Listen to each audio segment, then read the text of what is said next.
they didn't lose. There we go. They lost. What about the, before I start, I have to get this information, I'm sorry. Steelers up 37-31. 113.99. I have no idea. What was that? Is that right? Hmm? I don't know last night's score. And that's the truth. I've never known the score of a game. I know one thing. There's a winner and a loser. But I would never know that. It's a good one. All right. We've done with him, so you're done. Any questions? They're down 7 with 30 seconds to go. Who's down 7? Oh, what, how many? 30 seconds to go. Okay. Oh, yeah.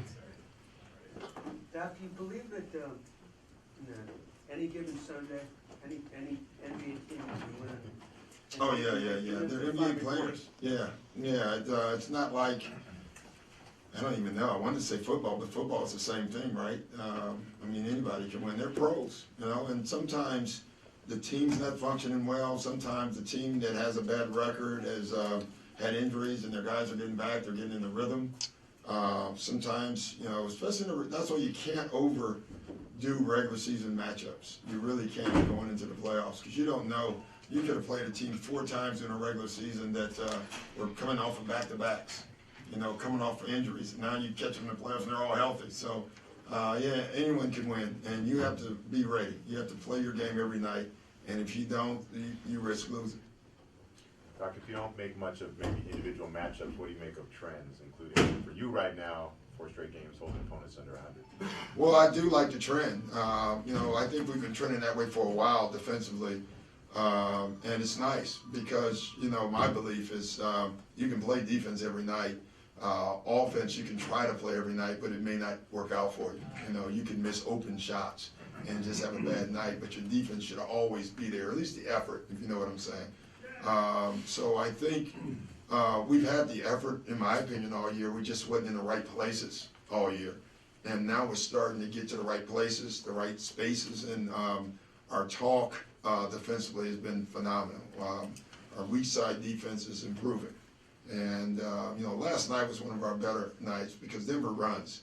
And to take them out of transition, I think they had 9 points in transition against them. That's saying a lot. So we're starting to, you know, obey our rules, which is nice. Are they trusting each other more on defense? Oh, yeah. And that's so important. I mean, and it starts with our bigs. DJ and Blake have been amazing. I mean, DJ's leadership defensively, you know, it's funny. He's mad the most on defense now, which I love because he takes it so personal when anybody scores. You know, I thought early in the year he took it personal when his guys scored. Now he's taking it personal if a guy's making a 3 on the opposite side of the floor. And that's great. I mean, that's what you need is to take scoring personal, and I think our guys are starting to do that. You guys have been a team that's maybe, I don't know, that's gotten under other teams' skin is the right way to put it, but maybe it's been an irritant. Do you like being in that role and kind of? Yeah, you know, I noticed that last year, and I don't know what, we probably talk, I don't know what the hell's going on out there, you know. I really don't, but it does seem like that too. You know, we haven't done anything, honestly, and I think that teams take offense to that. You know, they see us on, you know, billboards and all that stuff, and I have no idea, I'm just guessing with you. But, you know, teams take it personal, you know, that kind of stuff, so.